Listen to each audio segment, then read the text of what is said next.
Hello friends, இதை கேளுங்க. பேதுரு அவரிடத்தில் வந்து, ஆண்டவரே, என் சகோதரன் எனக்கு விரோதமாய் குற்றம் செய்து வந்தால் நான் எத்தனை தரம் மன்னிக்க வேண்டும்? 7 தரம் மட்டுமோ என்று கேட்டான். அதற்கு இயேசு, 7 தரம் மாத்திரமல்ல, 770 தரம் மட்டும் என்று உனக்கு சொல்லுகிறேன் அப்படின்னு சொல்றாரு. பாருங்க, பீட்டர் வந்து கேட்கிறாரு, ஆண்டவரே, என்னுடைய சகோதரன் வந்து எனக்கு விரோதமா பாவம் செய்யும் பொழுது அவனை நான் எத்தனை டைம்ஸ் நான் மன்னிக்கலாம்? 7 டைம்ஸ் மன்னிக்கணுமா அப்படின்னு கேட்கிறாரு. ஆனா ஜீசஸ் சொல்றாங்க, 7 டைம்ஸ் இல்ல, 770 தரம் மட்டும் அப்படின்னு சொல்றாரு. பாருங்க, இன்னொரு இடத்துல இயேசுப்பா சொல்றாங்க, மனுஷருடைய தப்பிதங்களை நீ அவர்களுக்கு மன்னித்தால் உங்கள் பரமபிதா உங்களுக்கும் மன்னிப்பார். ஸோ இயேசுப்பா என்ன சொல்றாங்கன்னா, மற்றவர்கள் நமக்கு விரோதமா பாவம் செய்யும் பொழுது அவர்களை நம்ம மன்னிக்கணும் அப்படின்னு இயேசுப்பா நமக்கு சொல்லி கொடுத்துருக்காங்க. அப்போ நம்ம மற்றவங்களை மன்னிக்கும் பொழுது நம்மளுடைய பரமபிதா, பரலோகத்தில் இருக்கிற நம்மளுடைய பிதா, நம்மளுடைய தகப்பன், நம்மளுடைய தேவன் நம்மளுடைய பாவங்களையும் மன்னிப்பாரோம்.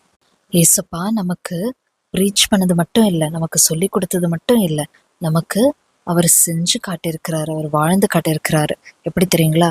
ஏசப்பாவை சிலுவையில் அறையும் பொழுது அவர் என்ன சொல்றாரு பாருங்க. அப்பொழுது இயேசு, பிதாவே, இவர்களுக்கு மன்னியும், தாங்கள் செய்கிறது இன்னதென்று அறியாதிருக்கிறார்களே என்றார். பாருங்க, இயேசப்பாவை சிலுவையில் அறையும் பொழுது 2 கைகள் ஆணிகளால் அறைந்து, கால்கள் ஆணியால் அறைந்து, முற்கிரீடத்தால் அவர் வந்து சூட்டி, அவருடைய தலையை சூட்டி, அவருடைய முதுகில் 39 தடவை சாட்டையடிகளால் அடித்திருக்கிறாங்களாம். அந்த சாட்டையடி சாதாரண சாட்டையடி இல்லையாம். அதுக்கு அந்த சாட்டையடிய அந்த முனையில ரொம்ப ஷார்ப்பான ஆப்ஜெக்ட்ஸ் வந்து இருக்குமா, அதாவது உடைந்த கிளாஸ் அந்த மாதிரி. ஸோ இப்போ யோசிச்சு பாருங்களேன், 39 டைம்ஸ் அப்படிப்பட்ட ஒரு ஷார்ப் ஆப்ஜெக்டை கூர்மையான முனையுள்ள அந்த சாட்டையினால் அடிக்கும் பொழுது ரத்தமும் அந்த சதையெல்லாம் கிழிக்கப்பட்டு ரத்தம் வடிந்து, அது மட்டும் இல்லை, இயேசுப்பாவுடைய எலும்புகள், முதுகு எலும்பெல்லாம் வந்து எக்ஸ்போஸ் ஆகியிருக்கு, எலும்பெல்லாம் தெரிஞ்சிருக்கு, அந்த அளவுக்கு அடிச்சிருக்காங்க. ஸோ அவ்வளோ கொடுமையான ஒரு முறையில் தான் இயேசுப்பாவை சிலுவையில் அறைந்திருக்கிறாங்க.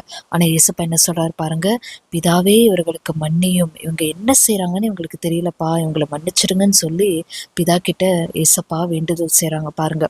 ஸோ ஃப்ரெண்ட்ஸ், நம்மளும் இன்றைக்கு நம்மளை வந்து நிறைய பேர் ஹர்ட் பண்ணியிருக்கலாம், நிறைய பேர் நமக்கு விரோதமாக பாவம் செய்திருக்கலாம், நமக்கு தீங்கு செய்திருக்கலாம், நம்ம மனசை ரொம்ப கஷ்டப்படுத்திருக்கலாம். ஆனாலும் நம்ம இப்போ அவர்களை நம்ம மன்னிக்கலாம். மன்னிக்கும் பொழுது இயேசப்பா நம்மளுடைய பாவங்களையும் மன்னிப்பார். அது மட்டும் இல்லை, மன்னிக்கும் பொழுது நமக்கு தேவனுடைய சமாதானம் நம்மளுடைய உள்ளத்தை நிரப்பி ஆளுகை செய்கிறத நம்ம உணர முடியும். ஸோ நம்மளும் பிறரை மன்னிப்போம், தேவனுடைய அன்பை நம்ம மற்றவர்களுக்கு வெளிப்படுத்துவோம். ஆமேன்.